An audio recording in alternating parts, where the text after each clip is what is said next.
இலங்கையினுடைய 9வது ஜனாதிபதி யார் யார் இந்த தேர்தலில் வெற்றி பெற்றிருக்கார் அப்படின்ற உத்தியோகபூர்வமான செய்தி வெளியாகியிருக்கு.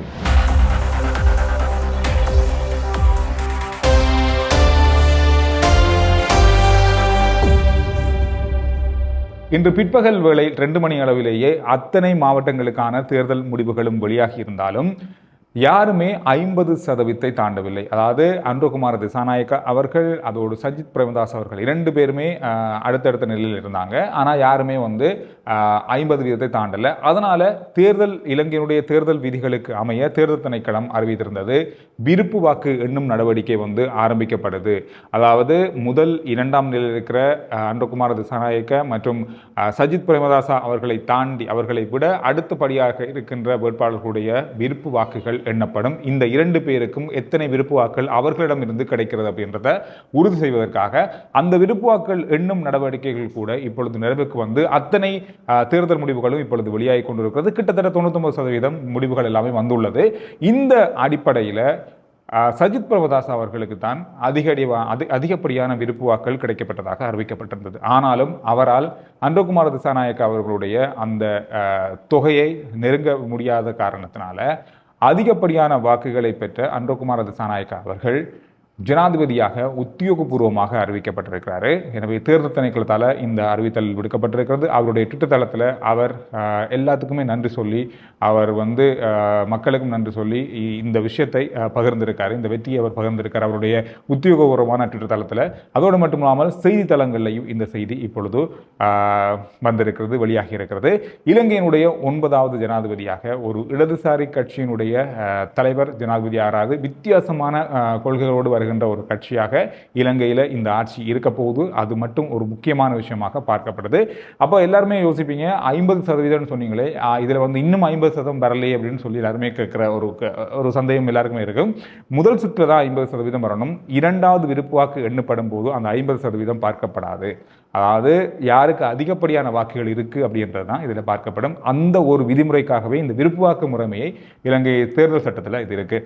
ஒட்டுமொத்தமாக அன்ருகுமார திசாநாயக்க அவர்கள் முதலாவது சுற்றிலேயே பெற்ற வாக்குகள் எண்ணிக்கை 53,34,915. அவர் 42.31% பெற்றிருந்தார். சஜித் பிரேமதாஸ் அவர்கள் 43,63,035 வாக்குகள், 3.67% பெறப்பட்டிருந்தது. எனவே விருப்பு வாக்கெல்லாம் சேர்த்து கொஞ்சம் அதிகரிச்சிருக்கு. இருந்தாலும் இந்த அதிகரிப்பானது சஜித் பிரேமதாஸ் அவர்களுக்கு போதாது. இலங்கையினுடைய அந்த தேர்தல் திணைக்களத்தால் வெளியிடப்பட்ட இலங்கையினுடைய அந்த நம்மளுடைய மேப் இருக்குது தானே, அந்த வரைபடத்தை நீங்கள் வச்சு பார்த்தீங்கன்னா எந்த அளவுக்கு என்பிபியினுடைய வாக்குகள் பலம் பெற்றிருக்கிறது, அதிகரிச்சிருக்கிறது, பறந்திருக்கிறது அப்படின்றது ஒரு மிக முக்கியமான விஷயமாக இருக்குது. அது மட்டுமல்ல, இன்னொரு முக்கியமான விஷயத்தை பார்க்க கிடைச்சது, தமிழர் பிரதேசங்கள் வடக்கு கிழக்கில் எந்த ஒரு தமிழ் முஸ்லீம் கட்சிகளை இந்த தேர்தல் பிரச்சாரத்துக்கோ அல்லது ஆதரவுக்கோ எடுத்துக்கொள்ளாத அல்லது சேர்த்துக்கொள்ளாத, ஒரு கூட்டணி வைத்துக்கொள்ளாத என்பிபியானது இந்த தேர்தலில் அதிகளவான தமிழ் மக்களுடைய வாக்குகளையும் பெற்றிருக்கிறது. இது ஒரு முக்கியமான வித்தியாசமான ஒரு அரசியல் சூழலை பார்க்க கிடைச்சது. எல்லாருமே யோசிப்போம், தமிழ் கட்சிகள், தமிழ் மக்களை பிரதித்துவப்படுத்துகிற கட்சிகள் ஒரு வேட்பாளருக்கு ஆதரவு தெரிவித்தால் தான் தமிழ் மக்களோ அல்லது தமிழ் முஸ்லீம் மக்களோ வாக்களிப்பாங்க அப்படின்ற ஒரு அரசியல் கலாச்சாரம் இருந்தது. அந்த அரசியல் கலாச்சாரம் இந்த தேர்தலில் முற்றுமுழுதாகவே முறியடிக்கப்பட்டிருக்கிறது, மறுதளிக்கப்பட்டிருக்கிறது. அப்படி இல்லை, நாங்கள் எங்களுடைய முடிவு தான் எடுப்போம், எங்களுடைய தீர்மானம் தான் இந்த தேர்தலுடைய வாக்களிக்கும் தீர்மானம், எந்த அரசியல் தலைவர்களோ எந்த எம்பியோ இல்லை மினிஸ்டரோ சொல்லி நாங்கள் கேட்க மாட்டோம் அப்படின்றது இந்த தேசிய மக்கள் சக்தியினுடைய அன்ருகுமார திசாநாயக்க அவர்களுக்கு வடக்கு கிழக்கில் வழங்கப்பட்டிருக்கின்ற, குறிப்பாக தமிழ் முஸ்லீம் மக்கள் இருக்கின்ற பிரதேசங்களில் வழங்கப்பட்டிருக்கின்ற வாக்குகள் எண்ணிக்கையை பார்க்கும்போது தெரியுது. அந்த அளவுக்கு பெரிய அளவான வாக்கு வித்தியாசத்தில் அவர் வெற்றி பெற்றிருக்கார் அப்படின்றதும் குறிப்பிடத்தக்கது. இந்த ஒரு முக்கியமான இன்னொரு விஷயம், நாளைய நாளில் அமைச்சரவை இடம்பெறப் போகிறது. இந்த அமைச்சரவையானது எந்த அளவில் எப்படி இருக்க போகுது அப்படின்ற ஒரு மிகப்பெரிய ஒரு கேள்வி இருக்குது. நாம் இப்போ ஜனாதிபதி செயலகத்துக்கு முன்னுக்கு இருந்து இது தொடர்பான விஷயங்களை உங்களோட பகிர்ந்து கொள்ளலாம். நாளைய நாளில் இலங்கையினுடைய ஜனாதிபதியாக 9வது ஜனாதிபதியாக அன்ருகுமார திசாநாயக்க அவர்கள் பதவியேற்க உள்ளதாக தகவல்கள் வெளியாகி இருக்கிறது. அவர் நாளை காலை 9 மணி அளவில் நாம் பேசி கொண்டிருக்கிற இந்த இடத்துல, அதாவது ஜனாதிபதி செயலகத்தில் அவருடைய பதவி பிரமாணம் இடம்பெறும் என்று சொல்லப்பட்டிருக்கிறது.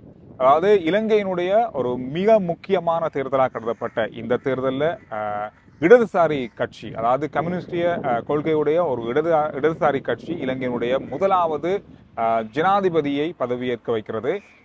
இதுவரை காலமும் இருந்த ஜனாதிபதி முறைமைகள் அப்படிதான் இருக்க போகுது. அந்த அதிகாரங்கள், நிறைவேற்று அதிகாரம் எல்லாமே இருந்தாலும் கூட பதவி ஏற்கின்ற கட்சி என்ற அடிப்படையில, கொள்கை என்ற அடிப்படையில இடதுசாரி கட்சி ஒன்று, இடதுசாரி தலைவர் ஒருவர், கட்சியினுடைய தலைவர் ஒருவர் இலங்கையினுடைய 9வது ஜனாதிபதி தேர்தலில் பதவியேற்கிறாரு. அதனைத் தொடர்ந்து என்ன நடக்கும், என்ன விஷயங்கள் அரசியல்ல மாற்றங்கள் இருக்கும், யார் அமைச்சராக இருக்க போறாங்க, யார் பிரதமராக இருக்க போறாங்க அப்படின்றதுக்கான எந்த ஒரு கேள்வியும், எந்த ஒரு பதிலும் இதுவரைக்கும் இல்லை, எந்த ஒரு கேள்விக்கான பதிலும் இதுவரைக்கும் இல்லை. ஆனால் சில முக்கியமான கட்சியினுடைய உறுப்பினர்கள் இதுல உள்வாங்கப்படுவாங்க அப்படின்னு சொல்லப்படுது. அதுல ஏற்கனவே நம்மளுடைய நேர்காணல்ல ஜேவிபியினுடைய முன்னாள் உறுப்பினர், பாராளுமன்ற உறுப்பினர் சந்திரசேகரன் அவர்கள் சொல்லியிருந்த ஒரு விஷயம், இப்பவும் என்பிபியினுடைய ஒரு உறுப்பினர், முக்கியமான அங்கத்தவர், அவர் சொன்ன ஒரு விஷயம் ஒரு முக்கியமான தகவலாக இருந்தது. இந்த பாராளுமன்ற, அதாவது அமைச்சரவையில், அதாவது தேசிய மக்கள் சக்தியினுடைய அமைச்சரவையில் முக்கியமான பாராளுமன்றத்தில் இருக்கிற எந்த ஒரு ஊழல், எந்த ஒரு பிரச்சனைகள்லையும் சிக்காத, மக்களுக்கு விரும்பத்தக்க வகையில் இருக்கிற பாராளுமன்ற உறுப்பினர்கள் இதுக்குள்ள உள்வாங்கப்படுவாங்க. அமைச்சரவையில் அவர்கள் யார் யார் அப்படி என்று சொல்றதுக்கு அவங்க பேரை வெளியிடாவிட்டாலும் இதுல தமிழர்கள், தமிழ் மக்களை பிரதிநிதித்துவப்படுத்துகிற கட்சிகளை சேர்ந்தவங்க, முஸ்லீம் மக்களை பிரதிநிதித்துவப்படுத்துகிற கட்சியை சேர்ந்தவங்க, அதோடு சிங்கள மக்களை பிரதிநிதித்துவப்படுத்துகிற கட்சியை சேர்ந்தவங்க கூட இந்த தேர்தல், அதாவது அமைச்சரவையில் இருப்பாங்க அப்படின்னு சொல்லப்படுது. எது எப்படி இருந்தாலும் நாளை இரவு நள்ளிரவு 12 மணிக்கு பிறகு சில வேளைகளில் பாராளுமன்றம் கலைக்கப்படலாம் அப்படின்ற மாதிரியும் சொல்லப்பட்டிருக்கிறது. காரணம்னா அவங்களுடைய ஆட்சி ஏற்றத்துக்கு பிறகு, அதாவது அன்றகுமார திசாநாயக்க அவர்கள் பதவி ஏற்றத்துக்கு பிறகு இந்த இப்ப இருக்கிற பாராளுமன்றம் கலைக்கப்பட்டு வருகின்ற 2 மாசத்துக்கு பிறகு இந்த பாராளுமன்ற தேர்தல்கள் இடம்பெறக்கூடிய வாய்ப்புகள் 2 மாதம் 2.5 மாதம் கூட இருக்கலாம். அது இந்த கால அளவு அப்படின்றது நாளைக்கு அல்லது நாளை மறுநாள் தான் தெரிய வரும். நாளை நாளில் இப்ப ஏற்பாடுகள் முழுவதுமே ஜனாதிபதி ஆக பதவியேற்கிறதுக்கு அன்றகுமார திசாநாயக்க அவர்களுடைய அந்த ஆரம்ப விஷயங்கள் நடந்து கொண்டிருப்பதாக தெரிவிக்கப்படுது. நாம் பார்த்து கொண்டிருக்கிற அந்த ஜனாதிபதி சிலத்துக்குள்ள நிறைய வாகனங்கள், இன்று ஒரு விடுமுறை நாள் ஞாயிற்றுக்கிழமை இருந்தாலும் நிறைய வாகனங்கள், முக்கியமான விஷயங்கள், முக்கியமான கூட்டங்கள் இதுக்குள்ள நடைபெறுவதாக தெரிகிறது. எனவே ஊடகவாளர்கள் கூட இந்த ஜனாதிபதி சிலத்துக்கு முன்னுக்கு நிற்கிறத பார்க்கக்கூடியதாக இருந்தது. இந்த தேர்தலில் ஜேவிபியா அவங்க வராவிட்டாலும் என்பிபி, தேசிய மக்கள் சக்தி என்ற கட்சியின் மூலமாக மக்கள் மத்தியில் இந்த முறை வாக்கு பெற்று ஒரு ஜனாதிபதியாக இடதுசாரி கட்சி ஒன்று இலங்கையினுடைய ஜனாதிபதியாக மாறுகிறது, தலைவராக மாறுகிறார். அது மட்டும் இல்லாமல் கடந்த, அதாவது 2019ஆம் ஆண்டு நடந்த தேர்தலில், ஜனாதிபதி தேர்தலில் அன்றகுமார திசாநாயக்க அவர்கள் 103% வாக்குகளை மாத்திரமே பெற்றிருந்தார். இதோட இன்னொரு விஷயத்தை பார்க்க கிடைச்சது, நிறைய ஆளுநர்கள் அல்லது அரச பதவியில் இருக்கிறவங்க தங்களுடைய ராஜினாமாக்களை இன்று நள்ளிரவு அல்லது நாளை காலை வரைக்குள்ள காலப்பகுதிக்குள்ள நிறைய பேர் தெரிவிக்கலாம். ஏற்கனவே சில ராஜினாமா கடிதங்கள் அனுப்பி வைக்கப்பட்டிருப்பதாகவும் சொல்லப்பட்டிருக்கு. எனவே இந்த செய்திகளோடு இன்றைய தேர்தலுக்கான அத்தனை செய்திகளும் நிறைவுக்கு வருது.